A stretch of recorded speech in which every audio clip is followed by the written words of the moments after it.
아침에 나로 주의 인자한 말씀을 듣게 하소서. 성도 여러분 안녕하세요. 토요일입니다. 오늘도 하나님의 사랑이 여러분들의 삶의 자리에 가득하기를 간절히 소망합니다. 말씀 한 곳입니다. 에스라서 2장 1절부터 3절까지의 말씀을 봉독해 드립니다.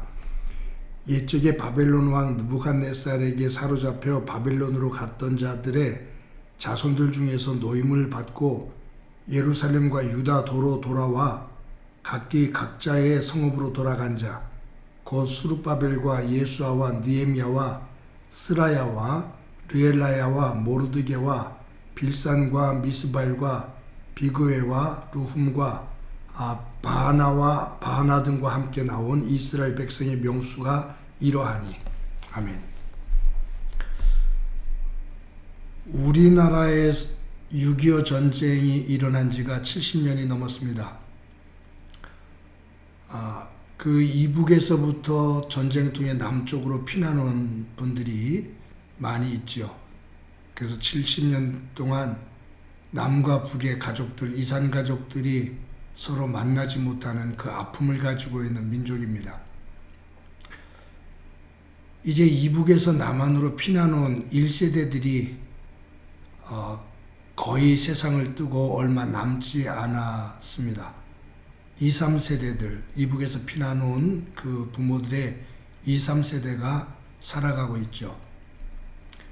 저희 아버님도 이북에서 피난 오신 분입니다. 그래서 제가 2세대라고 할 수가 있겠죠. 근데 만약에 언제일지 모르지만 남과 북이 통일이 되어서 북한에 고향을 두고 있는 그러한 자녀들은 북한으로 가서 살아도 된다라고 얘기가 될 때, 그때 남쪽에 피난민으로 살았던 그 후대들이 얼마나 많은 사람들이 북쪽으로 옮겨가서 거기서 살게 될까 한번 생각해 보게 됩니다. 이미 남쪽에서 삶의 터전을 다 잡고 있는데 그것을 다 정리하고 북한으로 가서 산다? 아마 그 이동하는 인구수는 그렇게 많지를 않을 것 같습니다. 왜 제가 이 말씀을 드리냐면, 오늘 본문에는 바벨론의 포로로 잡혀간 이스라엘 백성들, 그들이 70년 동안 바벨론에서 포로 생활을 하게 되거든요. 그런데 이 페르시아, 이 바사에 의해서 바벨론이 멸망합니다. 그때 이 바사의 초대 왕인 고레스가 어제 말씀드린 것처럼 유화정책을 쓰면서 바벨론에 포로 잡혀온 이민족들을 전부 다 고향으로 돌아갈 수 있도록 그렇게 허락을 했습니다. 바벨론에서 70년 동안 삶의 터전을 닫고 1세대들이 거의 세상을 뜨고 이제 2, 3세대가 살고 있거든요. 그들에게 고레스가 너희들이 믿는 하나님을 믿기 위해서, 그리고 성전을 다시 재건하기 위해서 예루살렘으로 돌아가고 싶은 사람들은 돌아가도 된다. 돌아가라. 라고 그렇게 선언을 했습니다. 근데 그 말을 듣고 예루살렘으로 다시 귀환한 사람들, 그 사람들의 이름이 오늘 본문 이 에스라서 2장 1절부터 70절에 그 사람들의 이름이 기록되어져 있습니다. 쭉 말씀을 읽다 보면 이 바벨론 포로 생활을 하다가 이스라엘로 돌아가도 된다라는 말을 듣고 돌아간 백성들의 숫자가 42,360명이다 라고 기록하고 있습니다. 그들이 예루살렘으로 돌아갈 때 바벨론에 남아 있었던 사람들이 훨씬 많습니다. 사실은 적은 숫자만이 돌아왔어요. 대부분의 많은 사람들은 바벨론에 그대로 머물러 있었습니다.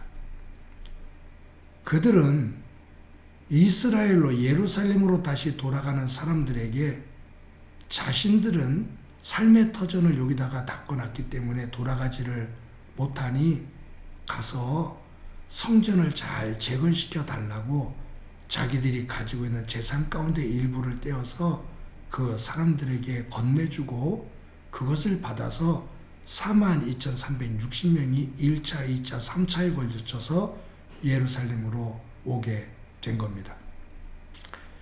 여러분, 사실 바벨론에서 예루살렘으로 돌아온다는 것은 쉽지 않습니다. 뭐 생활터전을 바벨론에 다 마련해 두었다라는 것도 어렵지만 예루살렘은 황폐하거든요. 전쟁으로 다 이미 무너져 내렸고 이방 민족들이 그곳에 거하면서 이스라엘의 부귀영화를 누렸던 그 흔적은 거의 찾아볼 수 없는 황폐한 곳이 되었습니다. 바벨론이라는 곳은 포로 생활이고 이민자 생활이지만 그 당시에 최고의 비옥한 땅에서 가장 풍요로운 경제적인 활동이 일어나는 곳입니다. 그곳을 떠나서 가장 열악하고 가난이 기다리고 있는 그곳으로 이동한다는 것 쉬운 일이 아니죠. 여러분, 42,360명 그들의 이름이 다 기록되지 않고 대표적인 사람들의 이름만 기록이 되어졌지만 이들의 이름을 기억하고 기록하는 데는 그만큼의 의미가 있습니다.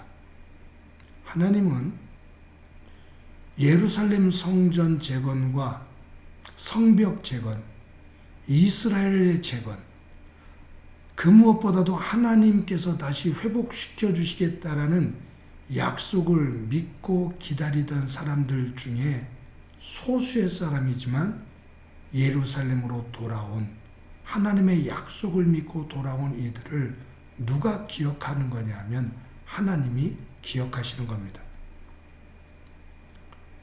하나님은 그들을 기억하시며 그들의 이름을 성경에 새기십니다.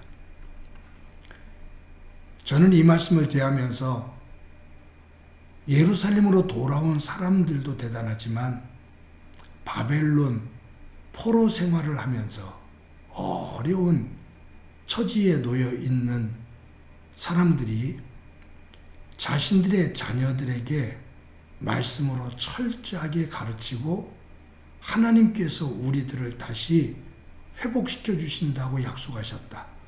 이 바벨론 포로 70년이 지나면 하나님께서 우리들을 다시 예루살렘으로 돌아오도록 하나님께서 해주신다고 약속하셨다. 라고 그 말씀을 믿고 가르친 부모들의 그 믿음의 세계는 대단했습니다.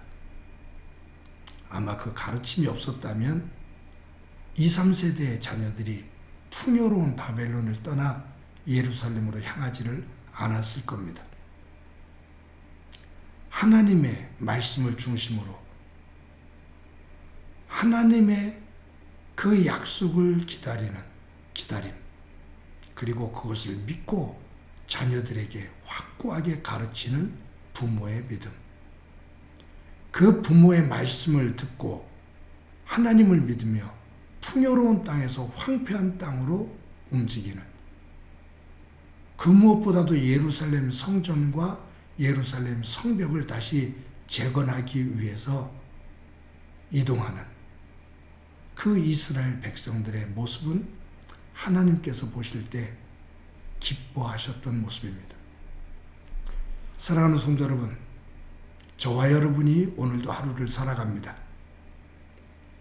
세상은 우리를 여러 가지로 유혹하며 세상에 주목하고 세상에 머물기를 우리를 유혹하고 이끌어갑니다. 믿음의 눈을 가지고 하나님의 약속을 믿고 고개를 들어 하나님의 나라, 하나님의 세계를 향할 수 있는 저와 여러분이 되어지고 우리의 이름이 하나님께서 기억하시는 이름이 되어지기를 간절히 소망합니다. 한번 기도합니다. 하나님의 은혜를 감사합니다. 오늘도 귀한 하루 주신 것 감사합니다.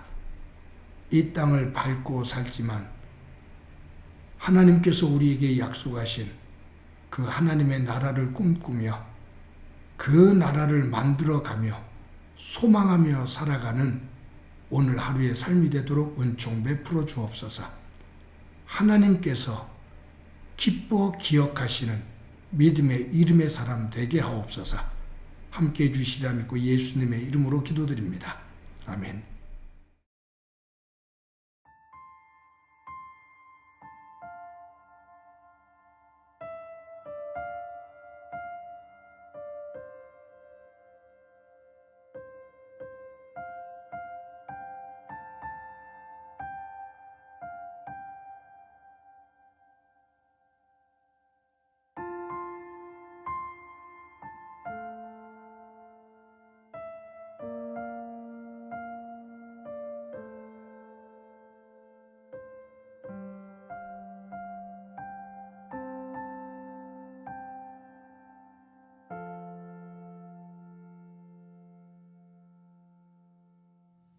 나 가나안 땅 귀한 성에 들어가려고 내 무거운 짐 벗어버렸네.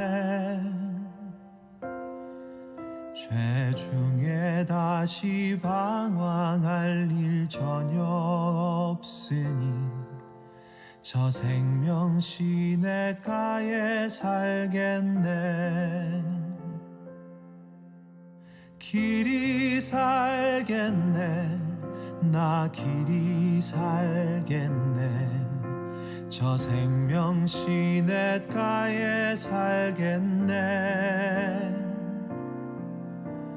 길이 살겠네. 나 길이 살겠네. 저 생명 시냇가에 살겠네. 그 불과 구름 기둥으로 인도하시니 나 가는 길이 형통하겠네. 그 요단강을 내가 지금 건넌 후에는 저 생명 시냇가에 살겠네. 길이 살겠네. 나 길이 살겠네. 저 생명 시냇가에 살겠네. 길이 살겠네. 나 길이 살겠네. 저 생명 시냇가에 살겠네. 내 주린 영혼 만나로서 먹여주시니 그 양식 내게 생명 되겠네. 이후로 생명 양식 주와 함께 먹으며 저 생명 시냇가에 살겠네. 길이 살겠네. 나 길이 살겠네. 저 생명 시냇가에 살겠네. 길이 살겠네. 나 길이 살겠네. 저 생명 시냇가에 살겠네.